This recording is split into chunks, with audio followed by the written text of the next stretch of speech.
about 7 o'clock. We've got a lot to go through. We can get started. We'll call the meeting to order. Welcome to the February show and tell version of Houston County Historical Society. Thank you all for coming. If you would silence your phones, and there's a sign-in sheet going around as well. If Mr. Rodney Lowe will lead us in the pledge to the flag, please.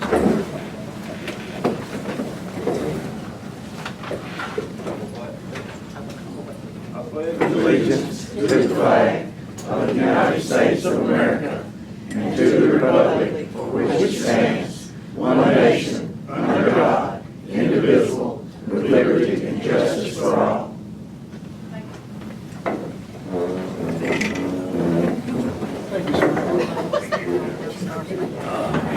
We had the meeting minutes sent out on email for both December and January.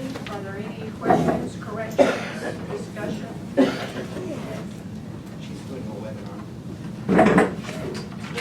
If not, we will.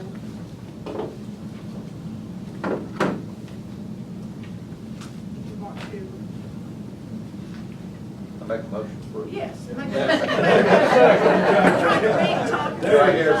Second. All right. Wait a second. All in favor? Aye. All right. Treasurer's report, Ms. Leah. Well, we spent some money.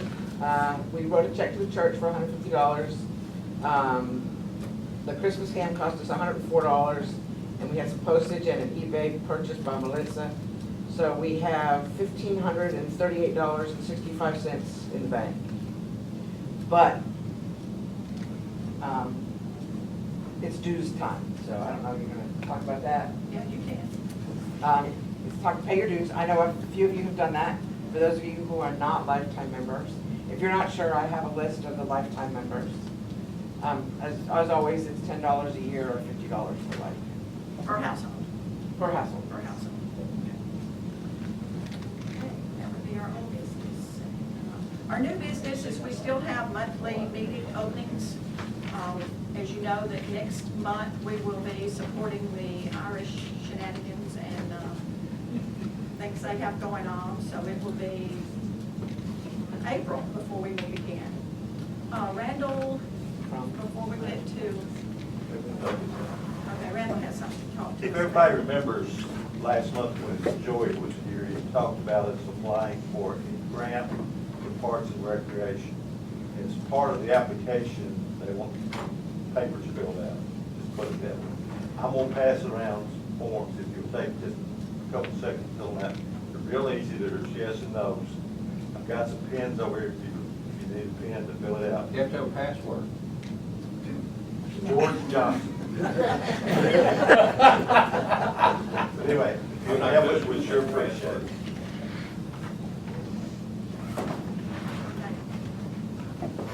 We need to pass, we need to make a motion on Leah's treasurer's report. Any questions or Move to comments? approve. Second. All right, all in favor? Aye. All right, good job, Leah. Melissa is absent tonight, so we will not have an archives update, but we do have some stuff going to the archives. I can take it. I can take it. We already talked about that. Well, we get started on our program. This is usually a very well-attended program. I was looking for things 100 years old, and I thought, well, I don't have that much stuff from the 1800s, and then I realized 100 years ago was 1923. We'll get started, and we've got a lot to go through, so let's go first. We'll get this rolling.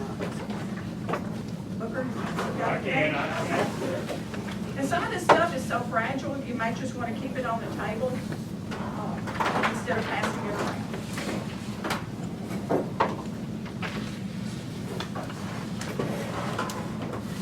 I didn't really mean to bring it, but this fellow talked me into it. Couple of items.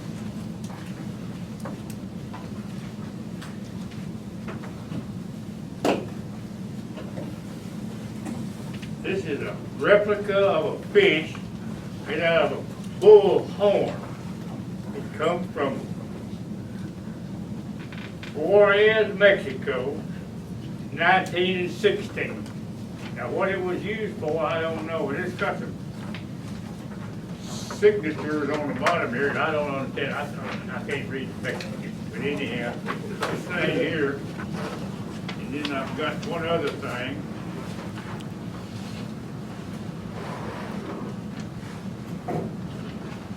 Right here. This is an ink well, an old one, back around 1900. I don't know, it belonged to some lady here in Houston County at one time, and my daughter, she was sort of a been around nurse type person, and this comes from her, and who it was, I don't know. But anyhow, that's a neat looking piece right there. Now I've got a little list right here.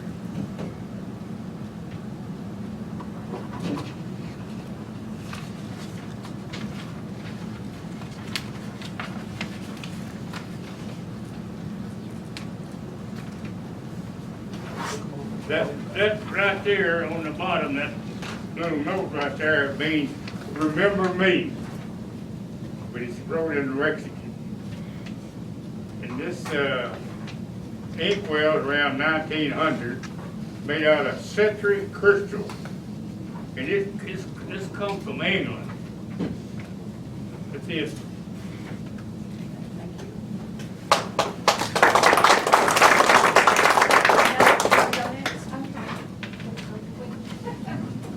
Okay, I have become the repository for my family. All things Dixon, Mallory, Drawn, James, Morris, it's in my basement. But, so when I needed something 100 years old, this is my grandmother. She was, had to look it up, isn't that terrible? She was born in 1893, that's her as a young girl. And she married Willie Rose Mallory in 1911. But what I brought was a little book. My grandmother was crazy about cats. Wonder where I get it from.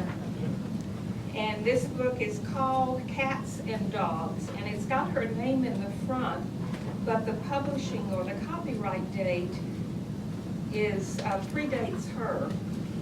It's 1884, which was 1884, which was she wasn't born until what did I say?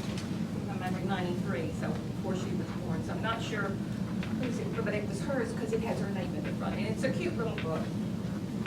What was her name again? Her name was Annie Lou Drawn. She was born and raised outside of Springfield in a place called Cedar Hill, Tennessee.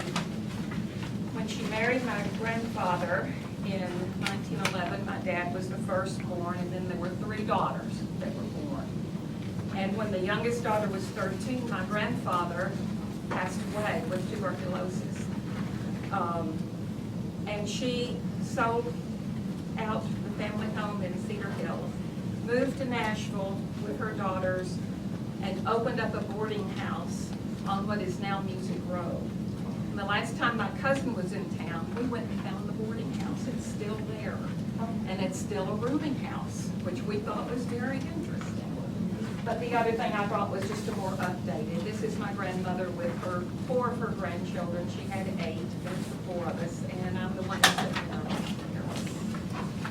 She was a mess. How old was your grandfather? I don't know. He died in 1941 before I was born. There's a lot of your ancestors were a little tall. Well, my dad was 6'6", so, you know, and my grandson is 6'4", and well, 3 of them are over 6 feet, so it kind of runs. How tall was your grandmother? Oh, she was 5'10". Yeah, she was tall. She wore a size 11 shoe, I remember that. Which, if you can imagine, was kind of hard to fit on a woman. Yeah.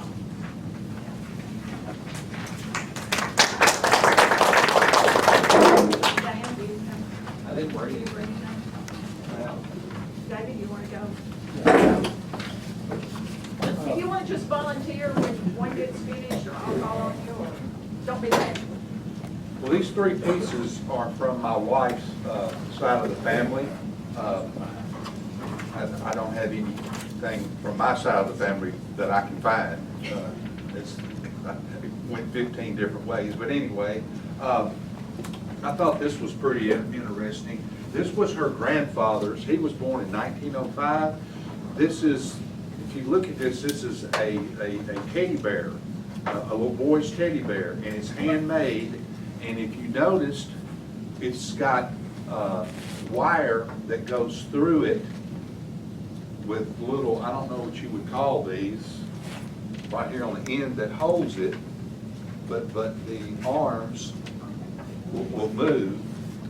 But they're like tin, a little piece of tin washer or something, but you can see where it was hand sewn in the back.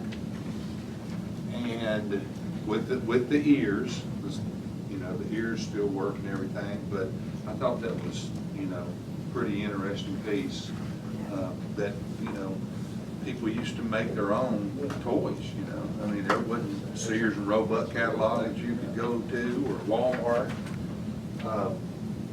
Also, this is her grandfather's, and I would be embarrassed if I had to have my picture made in it, but little boys used to have their pictures made in these. I mean, it's like a little girl's dress. And I have a picture of my grandfather in his. It's like when they're 2 years old, I believe they were around 2 years old, is when they had their pictures made in these. And so this is his. And here's some old postcards. This one, this is to Maggie Marlin. My wife is kin to the Marlins out of Franklin. You know, the NASCAR driver Sterling and Cuckoo. Her grandmother was a Marlin. But anyway, here's one from 1904. There was two Miss Maggie Marlin, and this one is a Easter, Happy Easter. I think we have some old postcards, don't we, that Melissa has bought? Yes. From Houston County? Yes. This is another one. This is just a best wishes card with, and it's got the stamps on them still. 1 penny. Wow.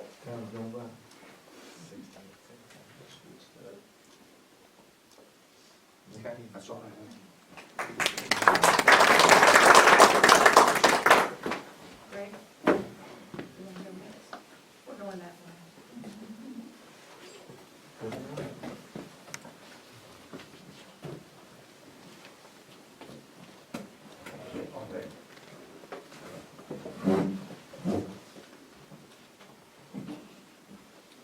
I just more or less brought this, see how many knows what it is.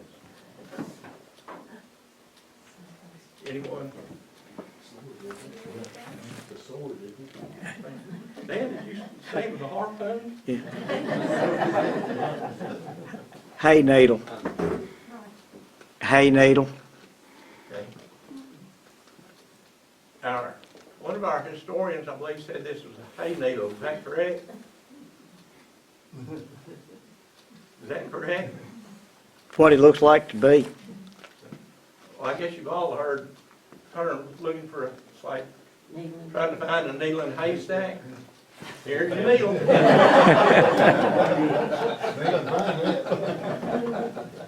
having her haystack is. Bill? James? Scott? Well, when I brought it today, I thought it would go along like coming up on St. Patrick's Day. I could usually get in my mother's antique chest and find some kind of goodie, but today I got in her closet, and I'm gonna bring this. I've already told y'all the story, how I was one of the first leprechauns back in '63, and not only were we all dressed up, the mothers were all dressed up. And we went on the noon show with Judd Collins. That's before early sixties, whatever, before Teddy Bart. And then the Bozo Show, always the Bozo Show. But the mothers were dressed up right too. They did it right. So that's why I brought them.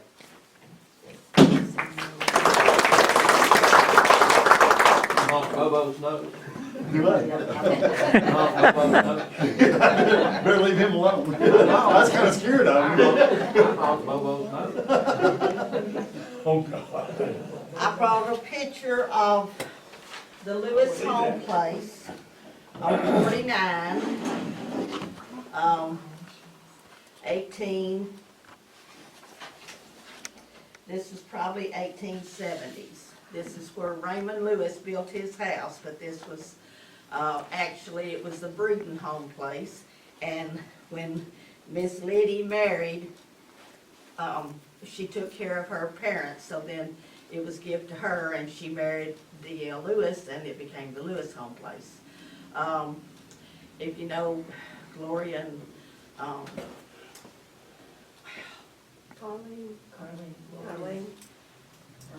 Gloria and, Moran. Gloria's husband. Jimmy, he made a replica of this at the Lewis, reunion, and it really is good, and he has it displayed somewhere in his home. But, this was,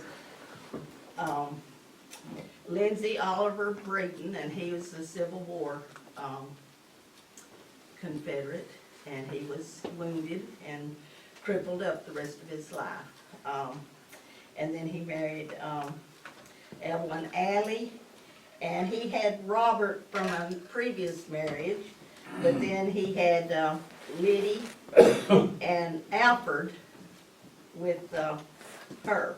And she was about 7 years old.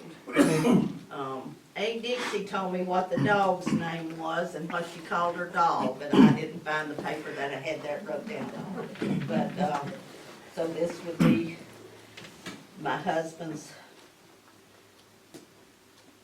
great-grandmother. And then she made this basket, and it hung over the fireplace where my father-in-law grew up, and he played with it, and she kept her thimble and thread in it.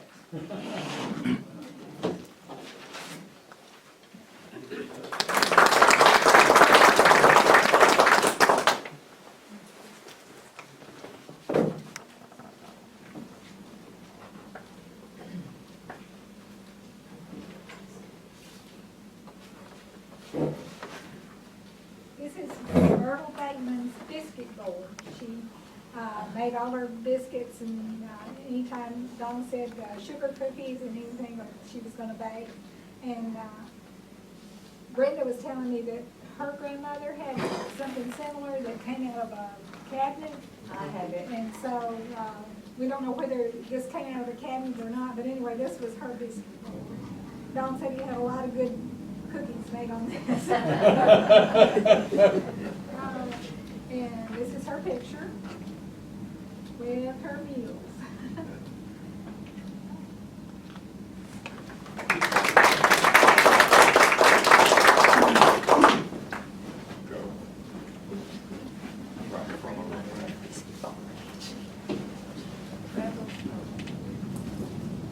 The Bateman did not save a whole lot, but those sugar cookies were some of my favorites. But Granny could sew just about anything, and we found these, and these are little shirts.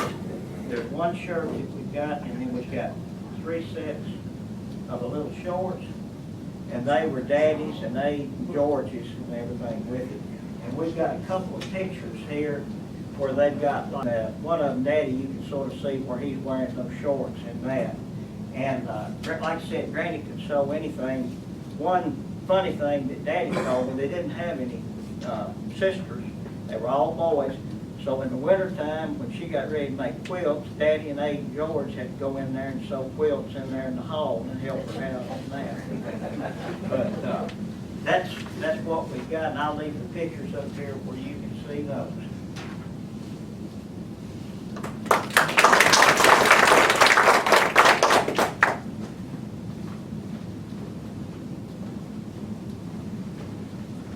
what I brought. It's a souvenir cup from 1893 World's Fair. It was for my great-grandmother, Miss Maggie Satterwhite. And my grandmother, Pearl Marable, passed it on to us. She unfortunately passed before I was born, too. But she and my grandfather, George Marable, had 4 boys, and that was Hilary, Charlie, Jack, and George, my father. So you might know some of them. But the World's Fair was also known as the Chicago World's Fair or the World's Columbia Expedition. And of course, they didn't have the internet back then, but I learned a lot in Googling some of these things and learning more about this. And although that these people have passed, they've left us with many cherished memories and with profound impacts. And all of this is weaved together, and our spirits are lived on in lots of fabric of time. So this is how this souvenir glass connects to me, Diane Pearl Marable Spurgeon. And there's some readings if you'd like to look at it. Thank you. One thing was worrying me that whether you were handling that, I'm afraid somebody to drop something. You gotta be sure it's stored right. That's bad. Yeah, well, I brought 2 very different types of things. And the first one I'm going to go with is this. Now, this is actually an ice cream box. And this was from Purity Ice Cream, Clarksville, Tennessee. It goes back probably somewhere in the neighborhood of about 85, maybe a little older than that. But the carton's fine, but what's inside the carton is what is really important.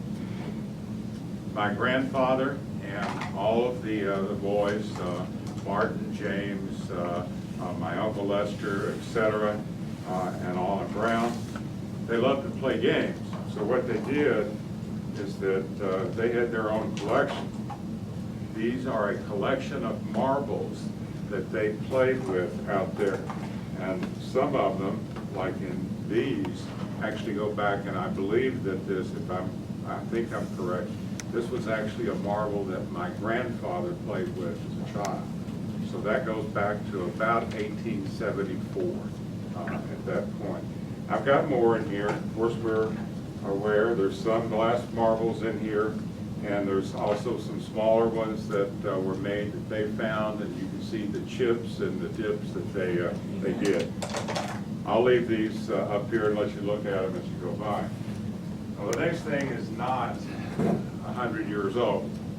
It actually began in January of 1942. And so 19 more years will get to be 100, but it's rather unique. My grandfather started keeping a diary of the weather in Houston County of Stewart and Tennessee Ridge in January of 1942. Well, my father went to the Army. That is noted in one of the diaries. And so if some family event occurred, then what he did is he would make a notation in the diary. It might be just a line. He might have actually put in something like, Margaret and Rick's visited today. And then when he passed away in 1957, my dad started keeping the diary as well. And so it's been kept pretty much on a daily basis. Well, my dad died in 2009.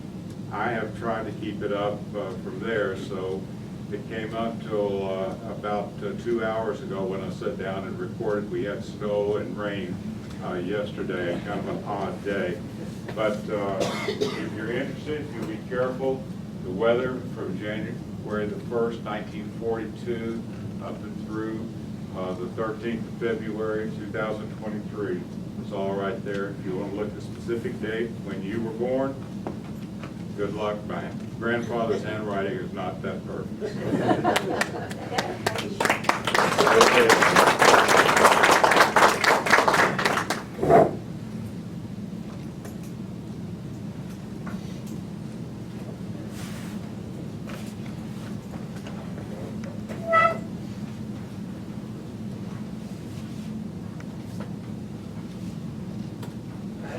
this egg basket.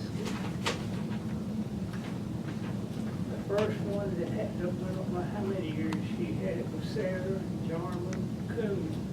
She was born in 1863. And she lived on Borden Creek in Dixon County, died in 1949. And so after she died, Nellie Jarman Daniel got the basket. She in 1898 born and died in 1983 at the age of 85 years old. She was pregnant. Okay, it went to my mother, Laura Mace Smithy, born 1922, died 209, to her death of 89 years. Now, I have inherited the egg basket after his mother died of death. The basket is among my mama's house over 50 years. So the basket's about 140 years old.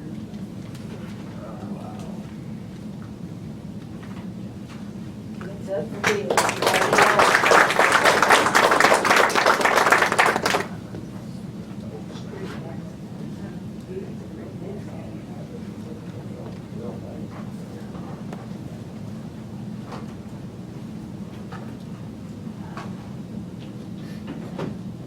Got a few old paper stuff here. This old book is from Carol and Gina's family. When Carol was growing up, her dad had a trunk that none of the kids was ever allowed in. After he passed away, her and his brother and sisters got together at the house and they went and opened that old trunk and started looking through some of that stuff. They never were allowed the whole time that they were allowed. But this is a time book of Carol's granddaddy, John William Hughes, better known as Uncle Billy, later on in his life. It's got some different people's names in there. That's 1903 right there. And y'all remember the old punch boards they used to have? Well, this here is an Oddfellows punch board. I don't know what year it was, but inside of here is all the little punches where they punched them out still in there. He was an Oddfellow. They had an Oddfellow Lodge here in Houston County. I don't know what year it went out. I know I seen something in the 1940s that was still here. This is two books of the bylaws. I think one of them is 1910, the other one is 1916. The bylaws of the Oddfellows. These are 5 receipts of our granddaddy's where he paid his dues to the Oddfellows. Here. And then this is the constitution for the subordinate lodges of the Oddfellows. And then this is, says International Organization of Oddfellows, home debt fund. What they did, they take this thing and people would make donations. Well, if they filled up this whole sheet, they got a prize. And this is some of the prizes that they could pick from in here. So that was kind of neat, but I could not find a year on it there. And Carol Betty, granddaddy, John William Hughes, I believe her daddy told me that was him right here in this picture of the Oddfellows. And I don't know what year that is. And all the Oddfellows,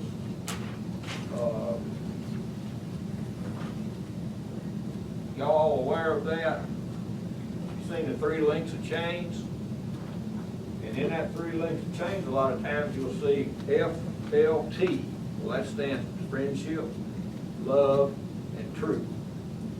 That's what that stands for. And then I got a couple more things here. Yeah.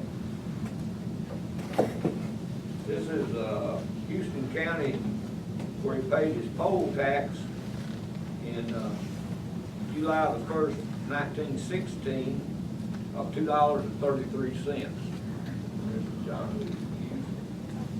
And evidently, he liked to take a snort every now and then, because this is where he ordered 1 gallon of A.M. Stork overproof whiskey. $2.95, and it's dated January the 20th, 1914. So, I thought that was kind of unusual. So, all that stuff's here, y'all.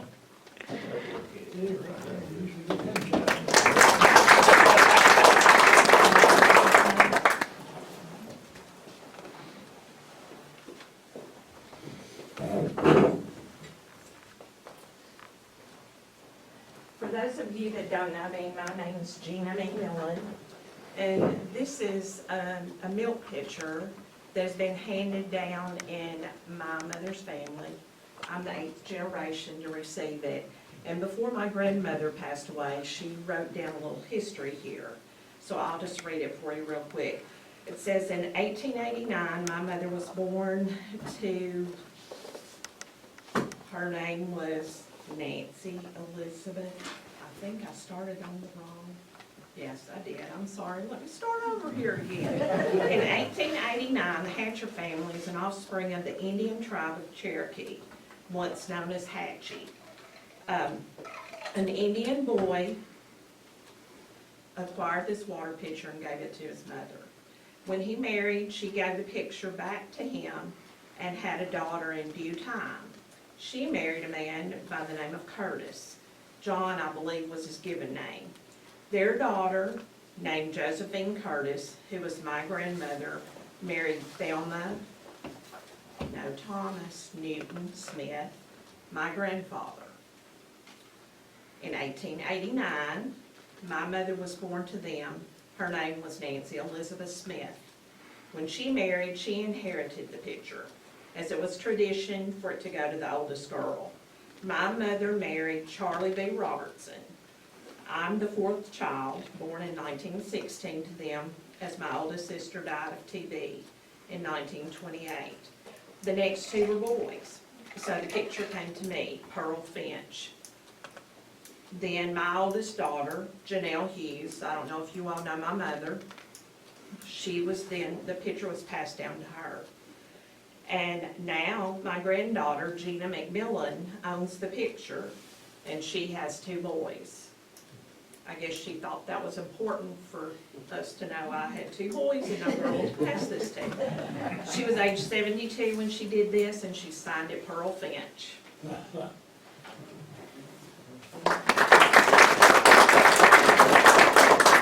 Anybody else in the audience? I don't have a granddaughter. Well, I brought my grandmother's Bible. Actually, it was my great-grandfather's Bible. It was in the family for a long time. My grandmother, actually, it was her dad. Her mother died when she was 12, and she had a little brother. My grandmother quit school and raised the little boy with her dad. Then her dad remarried and had another family. So this Bible is my grandmother's father with his 2 families. It had 1896 on it. Again, I was looking for something in the 1800s and found this Bible. The history of the translation of the English Bible. It's not the King James Version, and it's that and the other, but and I don't know if a lot of you know, maybe you do, but in the middle between the Old Testament and the New Testament is where they kept their birth and death records. This is very fragile.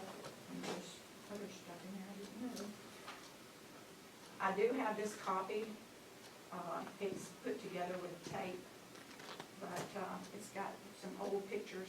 And I know it was my grandmother's Bible. It kind of ended up in the second family's possession, but she told us that her name was in that Bible. And if you look in there, it says Susie's Bible, so I got the Bible.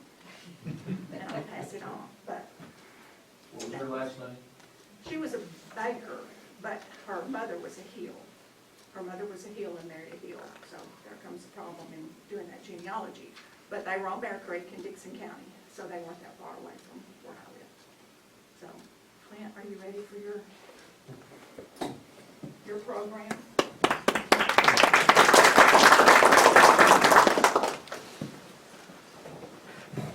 This is a collection of items that came out of Jim and Irene Roman's house. The children, John lives in California, Dorothea lives in Arizona, Elaine lives in Utah. They came down and took a lot of stuff, but there's so much stuff, they just left a lot of it and said, will you take care of it? So this is all going to the archives after tonight. I'll take some. And it's really a lot of stuff that I've never seen. This is I don't know who it is, but it's an actual photograph of the Stewart Station. And there are 2 water prints of Stewart Station.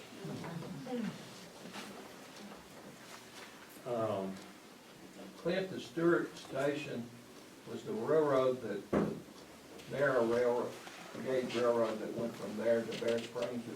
Did it? No, that was from Tennessee Ridge. Okay, well, there's one that went down the there were actually 2. One from Danville that went parallel with the Tennessee River. That's the one that's in Jack Henson's book, You See the Train. Right. And the second one went from Tennessee Ridge to Carlisle and Bear Springs. And I've always heard that railroad was narrow gauge, but everybody's heard of Moody's and Ford's of rating. Well, before it was that, there was a thing just called Poor's Railroad Ratings, and you can Google it. And I looked, the name of the railroad was the Tennessee and Cumberland River Railroad, and it says it's full gauge track. And did it come through the? No, it didn't go through Stewart. Stewart only had one railroad. That's one across Danville Ridge. Well, the L and N went from Louisville to Memphis over that bridge, yes. But the one from Carlisle and Bear Springs, that's on 49, that's correct. The old railroad bed. And like I say, if you go, you can Google it, and Moody's did annual reports every year, because for bondholders that bought these railroad bonds needed information. I think they had 11 cars, 1 steam engine, 1 bus. There's a lot of information on that. Because like I said, if you were gonna buy railroad bonds, you didn't have the internet to look up anything, so you could go to these Ford's manuals. But all these were full-size gauge tracks, according to Ford's. This is what I found really interesting. It's on April the 26th, 1934, at the Stewart High School, the play Poor Father was performed. And, well, I'm not going to read all these names, but some of these names you'll recognize. And also at the Stewart High School, we had another senior play, Spooky Tavern. And this is when Irene was actually in this one. She was on here. And I have a third one. Like I say, it's 4 pages. It's just really interesting information in those 4 school plays. There's a book on Magna. I think Irene was once president of the Historical Society. So a lot of this, as you can see, there's some of the books that she evidently was selling, and there. Now, to get to the 100-year-old, I did find a public school certificate of graduation of Clemmy Holmes, and I don't know how that relates to it. She may have lived in the house before Irene did, but it's dated 1896. There was some homes in Stewart, so it could have been there. It could be, but like I say, everybody study this, give information, so the archives will have it. I don't know. Like I say, all I was doing was cleaning the house out and just found a wealth of information. There's even a John, who was Jim and Irene's only son. Evidently, this is in grade school. It's dated 1961, but here's taking his, Jim was Greek. Jim and Irene met in World War II. He was from New York, and I've got some more stuff to bring, but there's some of Irene's shorthand, which I found interesting. I'd never really seen anybody write shorthand, but she was working with the War Department. She met Jim in New York in World War II, and Jim was a Greek, and he was having his son study Greek, and he was going his manuals. And that took a while to figure out what kind of language. I thought it was Russian at first, but then there was a note that says, "Don't forget to bring this paper to Greek school." But just look through it. I haven't gone through all of this. There's some Stewart County books that were in her collection. Here's a bird book from 1926. Evidently, she bought this used for $3.50. It's marked in there.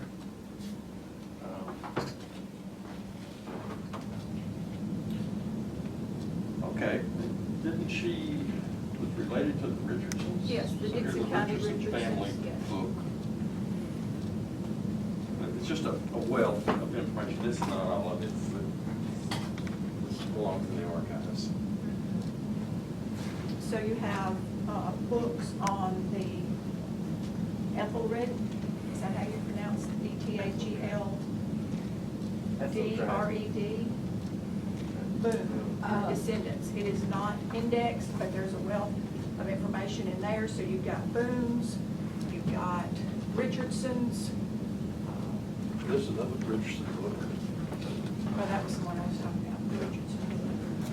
Clint, I didn't know, maybe I missed it. How was your connection to, this is Miss Irene Roper, right? Yes. Okay. How did you end up with all this stuff? I'm just I bought it from the heirs, the house, and it was, and Okay, like you I said, ended up with the house. yeah, and that's why I say they lived out west, and they came and got stuff, they left a bunch of stuff. You've already donated some stuff, right, Bill? This is the house that's right there in Stewart. It's, right on the right before you get to the Church of Christ. Is About a quarter mile back this Sears side. and Roebuck. Is it a Sears house? Craftsman. Yes, it's a Sears. I'm sorry. It was a Sears Craftsman. house? You know, That's what I've heard all my life. And I did some research. At that time, you could buy houses from Montgomery Ward. There were a number of companies that sold mail order houses. And the only way you could identify was you had to find the raw wood that showed the sawmill stamped. So you had to know who the sawmill was to actually ID it.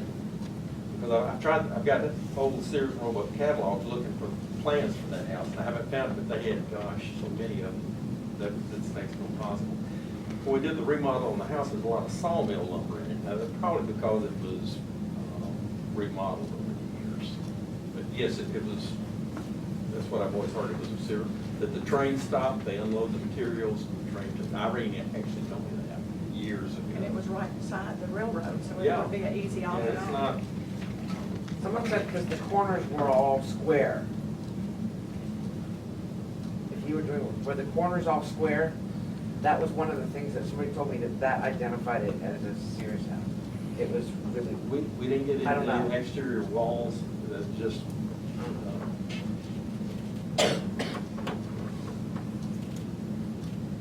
oh, here's a, I haven't seen this in a while, the Stewart Community Chronicles by Mike Bale, you all remember that? That was an interesting read. Michael Bell, go cut it, did he? Yeah, that's, I didn't know that was in there. But she has several of the books that was for sale by the, Yeah, they'll just need to go back and look at inventory or whatever. There was the archive something decides. from- Then it was lucky that you got it, somebody else didn't get it, just throw it away. right. Been gone. Oh, no, I've never thrown anything away. I can't do it. Here's pen sketches, Henry County, Tennessee, published by the Henry County Historical Society. I thought it would be drawings, but it's just stories. Irene and Jim too both were artists. There were watercolors. And, well, in fact, This is wrote this, but I don't know if it was Jim or Irene that wrote it, but to say how conservative they were, it's the paneling that she painted it out. Or Jim, whichever one painted it. And I did keep two of them that they did of the house. I've got those framed, those keep those. Both, it should stay with the house. This picture, D. Rocus. Yeah, I guess Dorothea did this, and this is a very good, is that pencil? No. I mean, What year was it? It's not dated. Oh, I thought it was dated right under the 90. Well, I absolutely think you should ask. Dorothea did this because this was in 1973. But the detail of the mushrooms and the mouse are just amazing. So this is the only thing I've known that Dorothea did. I know Jim and Irene. And we don't know which one did the paneling painting. No, or this one. That looks very elementary. It's got the chickens and the chicken house and the fence. Oh, God. A whole garden. But if you want to know about the Houston County 2020 Growth Plan, December 1999, we've got that. And sometimes, I don't know if you all know about it, one of these playbills says April 26, 1934, so it's obvious what year it is. This one just says Friday evening, May 3rd.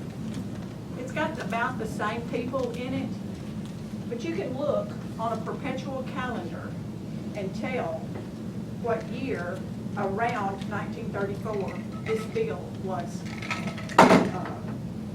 or this play was presented.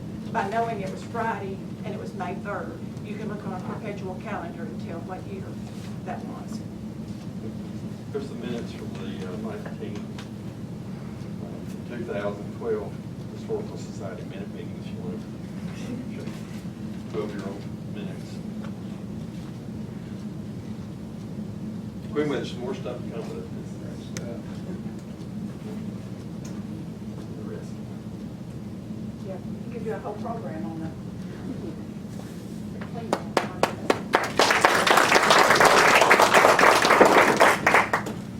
Is there any questions or comments for Clint or any of the other presenters?